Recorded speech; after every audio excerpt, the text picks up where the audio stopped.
में आया था। इट्स नाउ 5:30 आज इसने अपना करियर का हाईएस्ट क्लस्टर छुआ ग्लोबल हेल्थ में। फिर आप लेके आइए max health care. Max health care 481 पे आज इसने अपने करियर का नया हाई छुआ। फिर लेके आइए आप फोर्टिस हेल्थ केयर, ये अपने करियर हाई से अप्रोक्सीमेटली 50 रुपए नीचे है। And same is the case with Apollo hospitals. Apollo hospitals आपकी स्क्रीन पर आएगा 4593 पे, ये अपने करियर हाई से सब्सटेंशियली नीचे है। इसका करियर हाई है 5918, अभी करीब 4593। गुरमीत, आपकी बाय लिस्ट में कोई है इनमें से स्टॉक, और स्पेशली जो डिफरेंशियल बिटवीन प्रीवियस हाई और जो सीएमपी पे है अपोलो के, वो कैसा लग रहा है आपको? क्या ये एक अच्छा कैंडिडेट है इस वक्त इस स्पेस में एक्सपोजर देने के लिए, और आपका प्रेफर्ड बाय क्या है इस स्पेस में? थोड़ा एक्सपेंसिव है, डिस्पाइट जो आपने बोला, जो थोड़ा करेक्शन आया है निफ्टी इंक्लूजन के बाद, हमने काफी बड़ा मूव देखा था अपोलो हॉस्पिटल में। और ओवरऑल जो सेगमेंट है उस पर ग्रोथ स्टोरी इंटैक्ट है। आपका जो एवरेज रेवेन्यू पर ऑक्यूपाइड बेड हम बोलते हैं, वो बढ़ रहा है। ओपीडी में हमने देखा है कि मूवमेंट है। इलेक्टिव सर्जरीज की वजह से जो एवरेज रेवेन्यू आ रहा है उसमें भी उछाल है। उनका जो फार्मेसी बिजनेस है वो अच्छा कर रहा है। डिजिटल बिजनेस में काफी इन्वेस्ट कर रहे हैं जो अपोलो 24/7 है। तो बड़ा इंटीग्रेटेड हॉस्पिटल और हेल्थ चेन है जो कि वो बनना चाहते हैं। बट शायद मुझे लगता है वैल्यूएशन जो है थोड़ा हायर है। एक और निश प्ले है इसमें, रेनबो हॉस्पिटल है जो कि चाइल्ड पीडियाट्रिक सर्जरीज और केयर में स्पेशलाइज करता है। हम उसको भी ट्रैक करते हैं, बट थोड़ा वैल्यूएशन कंफर्ट कम है। मुझे थोड़ा सा ब्रांडेड जेनरिक्स ज्यादा अच्छा लगता है, और थोड़ा सा ये जो हमने अभी बड़ा करेक्शन देखा है सीडीएमओ स्पेस में, एपीआई स्पेस में, हमने देखा सिंजीन के नंबर जैसे ही थोड़े से अच्छे आए, स्टॉक ने बहुत अच्छा किया है। लॉरस दोस्तों, अगर आप बाजार में अपना पैसा इन्वेस्ट करना चाहते हैं तो अभी जुड़े एंजल ब्रोकिंग के साथ में, क्योंकि यहाँ आपको मिलती है एक अच्छी एडवाइस और भरोसेमंद सर्विस, और यहाँ अकाउंट ओपन करना भी है बिल्कुल फ्री ऑफ कॉस्ट। तो आज ही जुड़े एंजल ब्रोकिंग के साथ में। अकाउंट ओपनिंग लिंक डिस्क्रिप्शन में है, आज ही अपना अकाउंट ओपन कराएं। में डिस्पाइट खराब रिजल्ट्स थोड़ा सा मूवमेंट देखने को मिला है कि बाजार थोड़ा फॉरवर्ड लुकिंग है।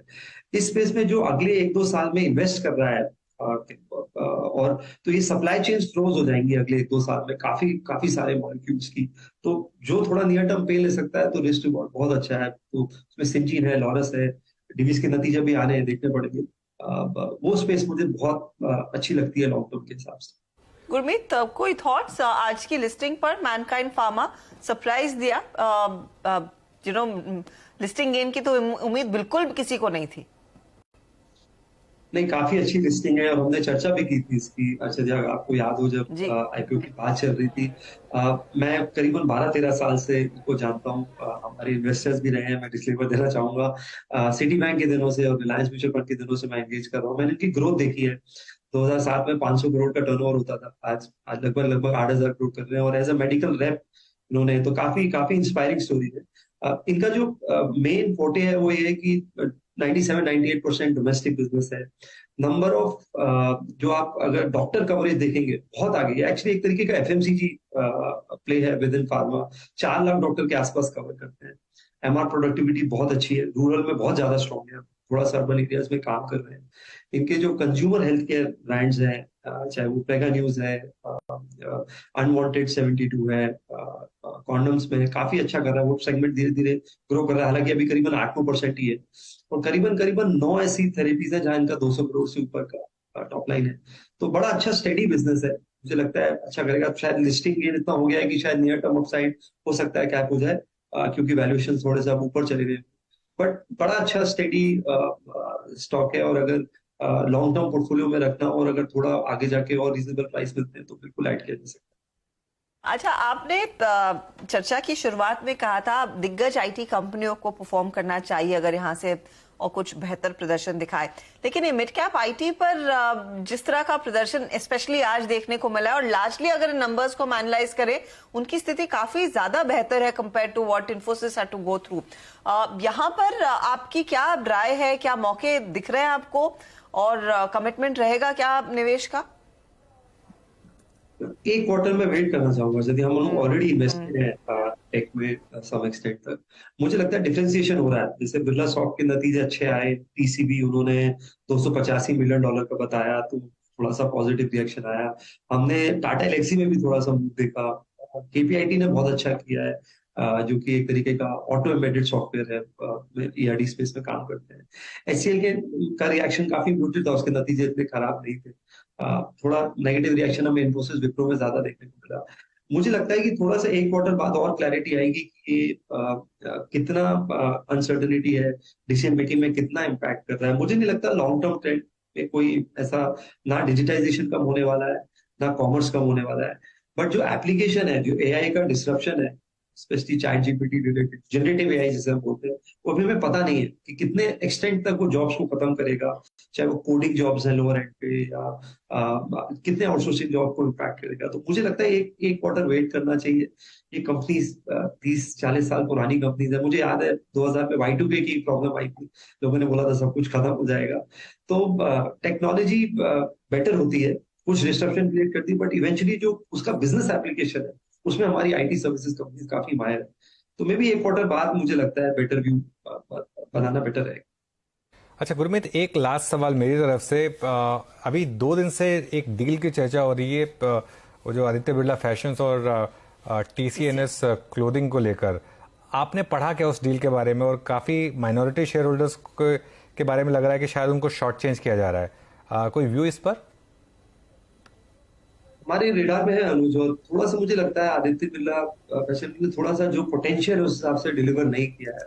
Kind of brands they have, जिस हिसाब से उनका डिस्ट्रीब्यूशन रीच है, तो एक जो इकोनॉमी रीओपनिंग होना चाहिए था, वो मुझे लगता है थोड़ा सा मिसिंग है। तो थोड़ा सा कंसर्न्स है डील को लेके, वो over a period time address होंगे। एक हमें जो पॉकेट जिससे बिल्कुल मिलता जुलता नहीं है, जो हमें पसंद है हमारे पोर्टफोलियो में, गोकुलदास एक्सपोर्ट्स है। वैल्यूएशन कंफर्ट है, 12-13 के मल्टीपल पे अभी थोड़ा सा मूव भी आया है पिछले एक हफ्ते में। यूएस सॉफ्ट होने के बावजूद पिछला क्वार्टर उनका फ्लैट था।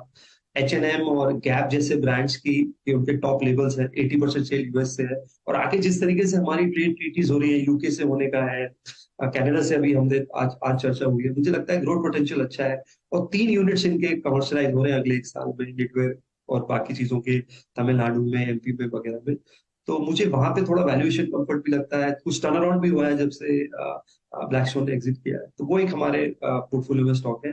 ABR हमने अभी रेडार में रखा है, हम शायद कुछ टाइम बाद इस पे एक बेहतर व्यू बना पाएंगे। जोमैटो आज का एक बड़ा एक्सीडेंट है, करीब 6% नीचे ट्रेड करता हुआ। आज सुबह में जो हम डेवलपमेंट पढ़ भी रहे थे कि इन्वेस्को ने दरअसल स्विगी को यहाँ पर उसकी वैल्यूएशन घटाई, और ये दूसरी दफा हो रही है। उसका कुछ बुखार जोमैटो पर भी चढ़ गया। अब आपकी अप्रोच क्या रहेगी इस स्टॉक में? और जो लेटली सोशल मीडिया पर ONDC पर जो लोग ऑर्डर करके बोल रहे हैं कि ये तो बिजनेस खत्म हो जाएंगे, however it's very early days, ONDC का प्लेटफॉर्म बहुत छोटा है, लेकिन क्या एक थ्रेट रहेगा? एंड क्या ये ज्यादा बिगर थ्रेट है कि अगर स्विगी को अंडर वैल्यू किया जा रहा है इस समय, तो उसकी कुछ आंच जोमैटो पर आएगी आगे? और बिल्कुल आएगी, और मैंने ये बात पहले भी बोला है कि ये स्पेस इतना डिस्ट्रप्शन है कि इसमें आप 2030-32 का जब आप नंबर लेते हैं तो थोड़ा सा आयरनी है, क्योंकि पूरा स्पेस ही इतना डिस्ट्रप्टिव है। ONDC अभी कहना थोड़ा अर्ली होगा, बट बहुत लोग कहते हैं जो मेरे सर्कल में कि ये UPI मोमेंट है ई कॉमर्स में, जैसे जो UPI ने पेमेंट स्पेस को किया था। तो मार्जिन और जो टेक रेट है जो अभी 20-22% का है, उस पर डेफिनेटली इम्पैक्ट आएगा। और एक रीजन जिस वजह से थोड़ा जोमेटो में इंप्रूवमेंट आ रहा था कि वो टेक रेट उनका बेटर हो रहा था, उन्होंने डिस्काउंट्स कम किए थे। और अब मुझे ये लगता है सदी कि जो कुछ स्पेस में आपको ना श्रिंक करना शायद ज्यादा प्रॉफिटेबल हो।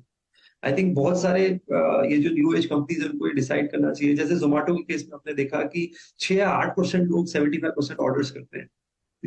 तो मे बी लॉयल्टी प्रोग्राम्स और श्रिंक करना बिजनेस को प्रॉफिटेबली शायद ज्यादा प्रॉफिटेबल हो लॉन्ग रन में। और उनके पास जो डिलीवरी फीट है उसका और उनको वैल्यू एडिशन सोचना चाहिए। तो काफी स्ट्रेंथ है, बहुत बड़ा कस्टमर बेस है। और मुझे लगता है जो डेली फूड डिलीवरी वाला जो उनका ब्लिंकिट का है, ये ब्लीडिंग बिजनेस है। किसी को इसमें ना अभी पैसा बना है, ना मुझे लगता है फ्यूचर में पैसा बनने वाला है इसमें। तो थोड़ा अगर कैपिटल एलोकेशन बेटर करेंगे, पिवट करेंगे, थोड़ा शायद श्रिंक करेंगे बिजनेस को, प्रॉफिटेबल ग्रोथ देंगे, तो मुझे लगता है अभी भी अच्छा कर सकते हैं। बट मैं इस स्पेस से दूर रहना चाहूंगा, क्योंकि ये एनवायरमेंट ऐसा है कि कोई कंपनी अगर लॉस मेकिंग है और इतना डिस्ट्रप्शन दे रही है, तो market can be very punishing. Okay Gurmeet, दोस्तों, अगर आप बाजार में अपना पैसा इन्वेस्ट करना चाहते हैं तो अभी जुड़े एंजल ब्रोकिंग के साथ में, क्योंकि यहाँ आपको मिलती है एक अच्छी एडवाइस और भरोसेमंद सर्विस, और यहाँ अकाउंट ओपन करना भी है बिल्कुल फ्री ऑफ कॉस्ट। तो आज ही जुड़े एंजल ब्रोकिंग के साथ में। अकाउंट ओपनिंग लिंक डिस्क्रिप्शन में है। आज ही अपना अकाउंट ओपन कराएं। बिग मार्केट वॉइसेस में हमारे साथ कंप्लीट सर्कल के मैनेजिंग पार्टनर और सीईओ गुरमीत चड्ढा जुड़ गए हैं। उनसे बात करते हैं। Gurmeet, good afternoon. काफ़ी बड़ी मार्केट में रैली और फिर एक शेकआउट फ्राइडे को, वो एचडीएफसी ट्विंस की बदौलत, लेकिन फिर स्टेबिलिटी वापस लौटी और एफआईआईज की बहुत ज़बरदस्त बाइंग पिछले कई दिनों से 2-2 हज़ार करोड़ की एवरेज बाइंग। किस तरीके से देख रहे हैं आप इस फेज को? क्या हम एक मेल्टअप की तरफ जा रहे हैं मार्केट में? अनुज, अगर आप देखिए पिछले 8 सेशंस में लगभग 13,500 करोड़ का बाइंग आया है। और अगर आप अप्रैल का नेट फिगर देखेंगे तो करीबन 5700 करोड़ है। और मई का भी अगर एमटीडी देखेंगे तो करीबन 7,700 करोड़ है। आज का नंबर आ जाएगा जब मार्केट्स बंद होंगे। तो मुझे लग रहा है कि थोड़ा सा अभी कहना कि ये ट्रेंड रिवर्सल है, थोड़ा सा जल्दबाजी होगी, बट फ्लोज डेफिनेटली रिवर्स हुए, क्योंकि 2 साल से हमने बहुत एग्रेसिव सेलिंग देखी है एफआईआईज की। उसके 2 मेन कारण है। इन्फ्लेशन ग्लोबली एक एक्सपेक्टेशन है कि पीक आउट होगी और ट्रेंड जो है, एक ट्रैजेक्टरी जो है वो दिख रही है कि नीचे आती हुई। वो आप कमोडिटी प्राइसेस पे भी देख सकते हैं, वो आप सॉफ्ट जो कमोडिटीज है उसमें भी देखने को मिल रहा है। थोड़ा बेस इम्पैक्ट भी आएगा। दूसरा, मुझे लगता है कि मार्केट ये प्राइसिंग कर रहा है कि रेट कट होना शुरू होंगे एंड ऑफ द ईयर की तरफ, अक्टूबर दिसंबर की तरफ से, क्योंकि यूएस का 10 ईयर बॉन्ड आप देखेंगे 330 के आसपास इंडिकेट कर रहा है। वो हाइपोथेसिस रहेगी कि नहीं, वो हमें देखना पड़ेगा कुछ समय तक। और तीसरा, हमारा अपना मैक्रो सिचुएशन काफी इंप्रूव हुआ है। जो हमारा अपना बैलेंस ऑफ पेमेंट सिचुएशन है, मुझे लगता है उसको हम कम डिस्कस करते हैं, पर जिस तरीके से इंडिया का जो करंट अकाउंट डेफिसिट है, बैलेंस ऑफ पेमेंट सिचुएशन है, वो मैनेज हुआ है, काफी मुझे लगता है फायदा देगा आगे जाके। और थोड़ा सा मार्केट को शिकअप करने के लिए थोड़े हैवी वेट्स को चलना जरूरी है। तो जब तक आईटी नहीं चलता है, जो कि लगभग 20% वेटेज है, रिलायंस भी हालांकि 10% चला है लो से, बट वैसा मूवमेंट नहीं है। एचडीएफसी में थोड़ा सा मूवमेंट आ रहा था, तो मैं ये वेटेज का इशू। तो जब तक ये थोड़ा हैवी वेट नहीं चलेगा, इंडेक्स का बड़ा मूवमेंट मुझे लगता नहीं है कि नियर टर्म में बहुत जल्दी होने वाला। ओके, अच्छा गुरमीत, क्योंकि बात हल्की सी एचडीएफसी की हुई, वो जो फ्राइडे का न्यूज़ फ्लो आया एमएससीआई वाला, उसको आप किस तरीके से देख रहे हैं? क्योंकि फंडामेंटली तो ऑब्वियसली कोई इम्पैक्ट नहीं है, लेकिन टेक्निकली एक बड़ा इम्पैक्ट था और काफ़ी सेलिंग आई, और considering stocks almost all time high पे थे, तो शायद उसकी वजह से थोड़ा और प्रेशर आया। लेकिन इस समय इन स्टॉक्स को लेकर क्या व्यू होगा आपका? ये अनुज, थोड़ा सा मुझे लगता है रेगुलेटर्स को भी देखना चाहिए कि हम इतना ज्यादा पैसिव बोलते हैं, और टेक्निकल कारण की वजह से किसी भी बड़े स्टॉक में डिस्ट्रप्शन आ सकता है। 150-200 मिलियन डॉलर का सेलिंग। तो मुझे लगता है जितना ये बिकमिंग बिगर जो है, एक थोड़ा कंसर्न है मेरे हिसाब से, जो कि ये शॉर्ट टर्म डिस्ट्रप्शन क्रिएट करता है। मुझे नहीं लगता कुछ भी सिचुएशन बदली है। मेरा अभी भी मानना है कि जब मर्जर कंप्लीट होगा, स्टॉक्स में और लेग्स हैं, काफी सारे स्पेसेस में बहुत सिनर्जी आएगी, चाहे वो होम लोन है, मॉर्गेज बिजनेस में पर्टिकुलर क्रॉस सेल अपॉर्चुनिटी है। दूसरा, जो रेगुलेटरी ओवरहैंग था एचडीएफसी लाइफ के स्टॉक को लेके, वो चला गया है। बैंक बहुत एग्रेसिवली डिपॉजिट मोबिलाइजेशन कर रहा है। मैं बार बार बोल रहा हूँ कि इस दौर में डिफरेंशिएशन लायबिलिटी साइड आती है, जब इंटरेस्ट रेट्स हाई साइड होते हैं, 20% के ऊपर का डिपॉजिट ग्रोथ है।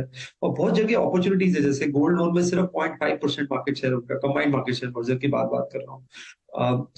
रिटेल में और एक्सपेंशन कर रहे हैं। आप धीरे से अगर देखेंगे, उन्होंने जो एसएमई बुक और कॉर्पोरेट बुक पे काम किया है, एचडीएफसी ऑलरेडी उस पर काफी लीड ले रहा है। बाकी बैंक अभी भी रिटेल ज्यादा कर रहे हैं, तो थोड़ा सा ट्रेंड सेटर रहा है। तो मुझे लगता है स्टेडी है, और वैल्यूएशन उतना स्ट्रेच नहीं है जितना एक टाइम हुआ करता था। नियर टर्म में मुझे हालांकि थोड़ा सा मुझे लगता है कि एक्सिस जैसे सिटी बैंक के एक्विजिशन के बाद थोड़ा सा मुझे लगता है कैचअप करेगा बाकी प्राइवेट सेक्टर पीयर्स के बाद। थोड़े से रीजनल बैंक्स जो है, छोटे प्राइवेट सेक्टर बैंक्स हैं, वो भी, वहां भी थोड़ा वैल्यूएशन कंफर्ट है। फेडरल बैंक है 1.2 बुक वैल्यू पे है, आरबीएल तो बिलो बुक वैल्यू पे है। थोड़ा सा कंसर्न रहा है स्लिपेज का लेके दोनों बैंक्स में। फेडरल बैंक में हमने देखा कि एग्री बुक में थोड़ा सा, ये सीजनल क्वार्टर होता है, एग्री बुक में थोड़ा स्लिपेज आता है, तो मुझे लगता है वहां थोड़ा सा वैल्यूएशन कंफर्ट है, जो एक पॉकेट है जो देखा जा सकता है। ओके, अच्छा, इस बीच एक बार पिडिलाइट लेके आइए स्क्रीन पे। पिडिलाइट आज सुबह ही मैं बात भी कर रहा था, मैं और अनुज बात कर रहे थे कि अमूमन ये स्टॉक जिस दिन आपको लगेगा कि अर्निंग्स थोड़ी सी खराब रही हैं, बट उस दिन शॉर्ट मत कीजिएगा भूल के भी अगर स्पेशली गैप डाउन हो। और आपकी स्क्रीन पे इस वक्त पिडिलाइट आज ओपनिंग जोन था 2410, इट्स 2475। सुबह ही बात हो गई थी नॉर्थ ईस्ट के आसपास। Don't go short on Pidilite in any circumstances, day hyper है। अच्छा गुरमीत, क्रूड भी नीचे है, Berger paints, Asian paints, adhesives में Pidilite they are doing well. और अब तक अप्रैल से पहले, मार्च से पहले बाजार आई थिंक कुछ न्यू प्लेयर्स की जब जगह ढूंढ रहा था तो बाजार इनमें इंटरेस्ट शो नहीं कर रहा था। एंड फाइनली आपका क्रूड 75 पे है। इस बार के स्विंग में निफ्टी के इन स्टॉक्स ने पार्टिसिपेट किया है। आपका इन 3-4 स्टॉक्स पे क्या व्यू है और प्रेफर्ड बाय क्या रहेगा आपका इसमें? पिडिलाइट और एशियन पेंट्स एक ऐसे स्टॉक्स हैं जिनकी ऑब्ituaries मैं खुद 10-12 साल से सुन रहा हूँ मार्केट पार्टिसिपेंट से, बट एक प्रीमियम हमेशा मेंटेन करते हैं। पिडिलाइट अगर आप देखेंगे नतीजों में, उनका जो CNB बिजनेस है, जो कंज्यूमर और बाजार बिजनेस है, रिटेल बिजनेस है, उसमें काफी अच्छा ग्रोथ आया। उसमें मार्जिन भी स्टेडी था। जो उनका B2B बिजनेस है और जिसमें थोड़ा एक्सपोर्ट भी आता है, इंटरनेशनल बिजनेस भी आता है, वहां पे थोड़ा सा स्ट्रेस आया है। तो स्ट्रॉन्ग ब्रांड है। और दूसरा उन्होंने ब्रांड्स में इतना इन्वेस्ट किया है कि ये बहुत सिनोनिमस हो गए कैटेगरीज को लेके, चाहे वो फेविकॉल है, चाहे एमसील है, चाहे बाकी एडेसिव्स और सीलेंट्स है। तो बट मैं इंक्रीमेंटली ऐड नहीं करूंगा। मेरे पास पुराना एक्सपोजर है, वो पड़ा हुआ है पोर्टफोलियो में, बट मैं 90 का ट्रेलिंग मल्टीपल देख के और इंक्रीमेंटली ऐड नहीं करना चाहिए। कंसाइन एरोलैक, जैसे कि आपने पेट्स की बात की, नंबर बहुत अच्छे आया, उसने सरप्राइज किया। उनका डेकोरेटिव पेंट्स, उसमें भी वॉल्यूम ग्रोथ आया। उसके अलावा उनका जो इंडस्ट्रियल और ऑटो कंपाउंड वाला पेंट सेगमेंट है, वहां पे भी मजबूती देखने को मिली। मेरा मानना है कि थोड़ा जो वैल्यू है अभी बिल्डिंग मटेरियल स्पेस में, कुछ हद तक सीमेंट में है, थोड़ा सा कैचअप ट्रेड हो सकता है। कुछ एसीसी अंबुजा को लेके हो सकता है, क्योंकि अदानी एपिसोड की वजह से करेक्शन है। अंबुजा में ऑलरेडी रिकवरी आई है, एसीसी अभी भी रिप्लेसमेंट कॉस्ट में। कुछ उसमें मिड कैप सीमेंट नेम्स भी हैं, जैसे सागर सीमेंट है। उसके अलावा जो सैनिटरी वेयर है, सेरा है, उसमें काफी बड़ा अनऑर्गेनाइज मार्केट है, काफी स्पेकुलर ट्रेंड है अनऑर्गेनाइज टू ऑर्गेनाइज का। और आप अगर इंडस्ट्री लीडिंग ब्रांड पकड़ते हैं तो लंबी स्टोरी प्ले आउट हो सकती है। केबल्स एंड वायर्स है, हमने देखा है कि पॉलीकैब ने बहुत अच्छा किया। अभी थोड़ा सा वीकनेस है कुछ दिनों से, बट 22-23% का मार्केट शेयर है ऑर्गेनाइज सेगमेंट में। फास्ट मूविंग इलेक्ट्रिकल गुड्स बहुत अच्छा कर रहा है। 20,000 करोड़ के आसपास का टॉप लाइन होगा उनका अगले 1-2 साल में। तो एक विजिबल ग्रोथ है रेवेन्यू की, फ्री कैश फ्लोज की। तो इस सेगमेंट में मुझे लगता है थोड़ा सा ज्यादा वैल्यू फॉर मनी अगर मैं यूज कर सकूं टर्म होगा। और थोड़ा सा अफोर्डेबल हाउसिंग स्पेस पे, वहां पे स्लो डाउन देखने को नहीं मिलता है। तो जो निश प्लेयर्स हैं अफोर्डेबल हाउसिंग के, जैसे होम फर्स्ट है, और जो निश प्लेयर हैं जो थोड़ा इनफॉर्मल सेगमेंट को भी लेंडिंग कर रहे हैं डिजिटल इंफ्रास्ट्रक्चर में, मुझे लगता है वो सेगमेंट भी एक उस पर निगाह रखनी चाहिए।